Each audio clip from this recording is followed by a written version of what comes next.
Baik, bismillahirrahmanirrahim. Assalamualaikum warahmatullahi taala wabarakatuh. Alhamdulillah, bersyukur kepada Allah Subhanahu wa taala kerana hari ini kita dapat sambung lagi pelajaran jawi kita. Okey, minggu lepas kita dah belajar tanda noktah berpindah. Insya-Allah hari ini kita akan belajar tanda pengikat kata. Tanda pengikat kata.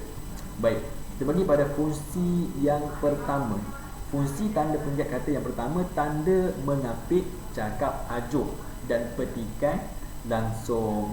Sekejap Mualim padam video Mualim. Okey, tanda mengapit cakap ajuk dan petikan langsung dari bahan bertulis. Contoh ayat ke sebelah kamu, kalau kamu lihat contoh dia, kamu hendak ke mana? Tanya Maryam. Kamu hendak ke mana? Tanya Maryam.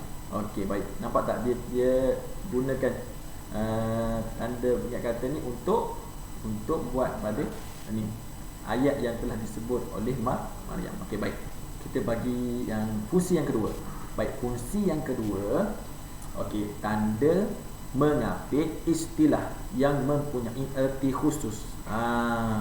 Contoh mulai ada sebelah ni. Adam sedang membaca mukaddimah. Buku jawi itu. Mukaddimah ni maksud dia apa? Mukaddimah ni kalau kita faham pendahuluan dalam bahasa Melayu. Adam sedang membaca mukaddimah buku jawi itu. Macam tu. Dia nak terangkan istilah yang mempunyai erti khusus. Contoh macam mukaddimah ni, ataupun kalau dalam buku teks tu dia ada tulis glosari, pun sama. Okey, baik. Kita pergi yang ketiga. Mualim tersilap, Mualim tak tukar nombor 3 tu. Yang ni yang ketiga ni. Okey, yang ketiga, tanda mengapit jadual rancangan, karangan, puisi atau bab buku yang digunakan dalam ayat. Tanda mengapit jadual rancangan, karangan, puisi atau bab buku yang digunakan dalam ayat. Contoh mana kita sebelah ni. Okey, murid menulis puisi anak soleh. Ni contoh ayat dia. Nampak ni?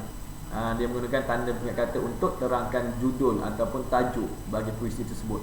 Murid menulis puisi anak soleh. Okey, contoh dia. Okey, baik, kita pergi pada yang ketiga. Mualim tersilap lagi. Kita pergi yang yang terakhir, yang keempat. Okey, fungsi yang keempat. Okey, fungsi yang keempat. Okey, baik.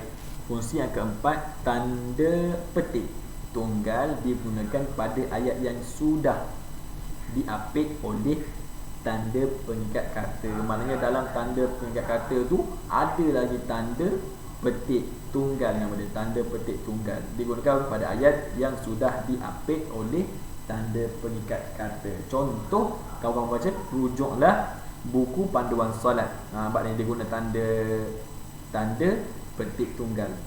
Rujuklah buku panduan solat untuk bulatkan bacaan dalam solat. Okey, baik, kata muallim Muin.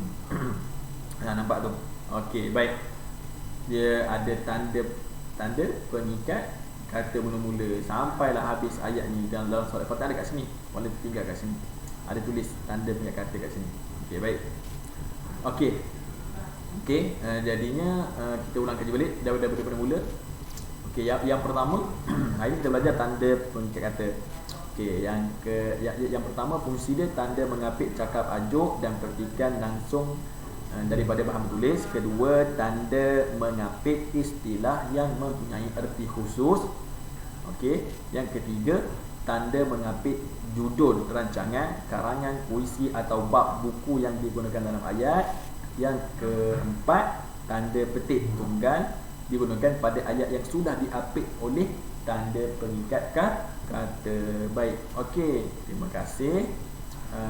Alhamdulillah, kamu dah selesai dah belajar ini. Muallim harap kamu faham dan kamu ingat apa yang muallim terang. Kalau tak faham, boleh tanya muallim secara WhatsApp ataupun video call pun boleh. Tapi WhatsApp je lah. Okey, baik, muallim ada bagi latihan melalui kuis online dan juga bertulis. Kamu boleh baca arahan pada Google Classroom. Okey, baik, akhirnya muallim ucapkan kamu selamat menuntut ilmu, selamat belajar, jangan malas-malas, gaji-gaji, tahun depan nak biasa dah. Okey, baik. Okey, jangan lupa subscribe dan juga like Facebook Muallim punya YouTube. Okey, terima kasih. Assalamualaikum.